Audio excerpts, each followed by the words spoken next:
Let's talk about one of Disney's most successful live-action films of all time, particularly at the box office, Pirates of the Caribbean, The Curse of the Black Pearl.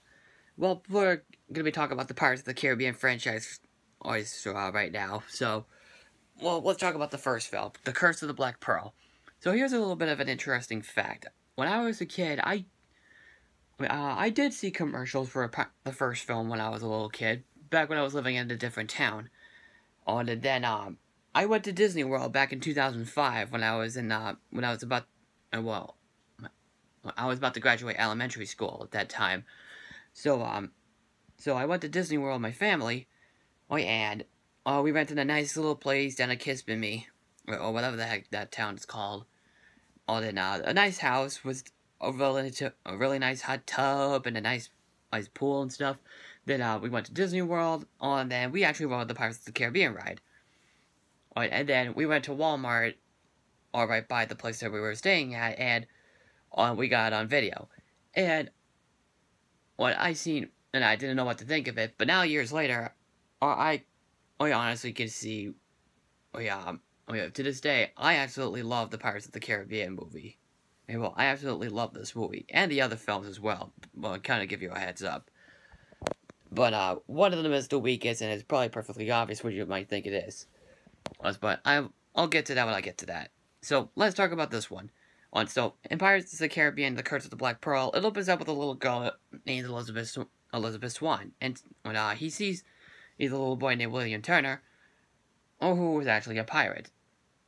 Then an old guy named Mr. Gibbs comes in, and tries to help them out, and along with the other crew, including her father, played by Jonathan Pryce. And basically, she wakes up. But it was actually it was basically a dream that from a past that she was made years ago. And also, she's keeping this, thing around her neck, which is basically an Aztec gold, which we'll talk about in a minute. She wakes up, and we see Elizabeth Swann, played by Keira Knightley. She's basically getting ready for some things to do with her father and stuff. And then William Turner comes in, played by Orlando Bloom. He's basically a blacksmith in this movie, and then you already know what happens later on. But that's going on. A pirate named Captain Jack Sparrow, played by Johnny Depp, was basically the original captain of a ship called the Black Pearl. But then later on, he basically saves her life. Saves Elizabeth's life from certain deaths or something.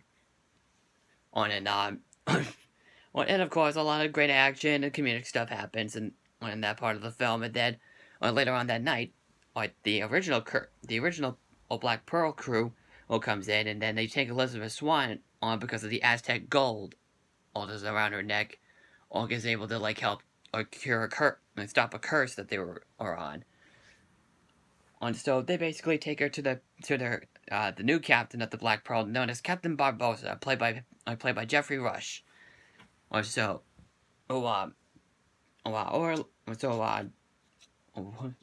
Turner goes into Jack Sparrow, offers him and stuff to help out with to find Elizabeth, and of course they set off sail and try to find them off. And while the pirates are trying to find a way to lift that curse, and all that stuff that's going on throughout this film. And it's pretty much a simple story, but it really, really works to its potential, especially with its execution. Top it off with some great humor, a lot of really great humor, a ton of fun action scenes, great characters that are fully well developed. And you actually make it an actual action marvel.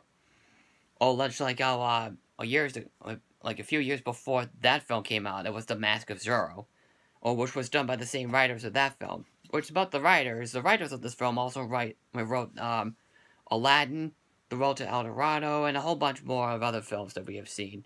Which is really cool to see them actually wrote this movie. So, what do you call it? So, the effects are actually really good. They do seem a tad bit dated, but they are still very impressive effects. But when the films came on coming out, they got even better and better. Let's start with the characters. And my favorite thing about this film is Johnny Depp as Jack Sparrow. Honest to freaking God, Jack Sparrow is my favorite live-action Disney character ever. From the minute that you see this character, it's hilarious as hell. Oh, like, you obviously are gonna laugh your butt off every time you see him, and every time he makes an expression of his facial expressions, it's hilarious as hell, and his lines are hilarious as well. William Turner is a very enjoyable main hero character like Jack Sparrow is. Well, he's fun and also it gets a few decent laughs. But he's a really good fun hero. Keira Knightley is great too. And I really do love the chemistry between the two of them. Jeffrey Rush is awesome as Captain Barbossa, and especially when you see him in the other films, he'll still continue to be awesome. And the rest of his crew are hilarious as well. And all the other characters that are not pirates are absolutely hilarious. Can be really funny as well. Elizabeth's father is a pretty enjoyable father character who does legitimately care about her daughter, not just about himself. And I like father characters like that. And other governor characters that they don't just care about themselves. James Norrington is a lot of fun too. I really like the guy who plays as him, and his voice is really good.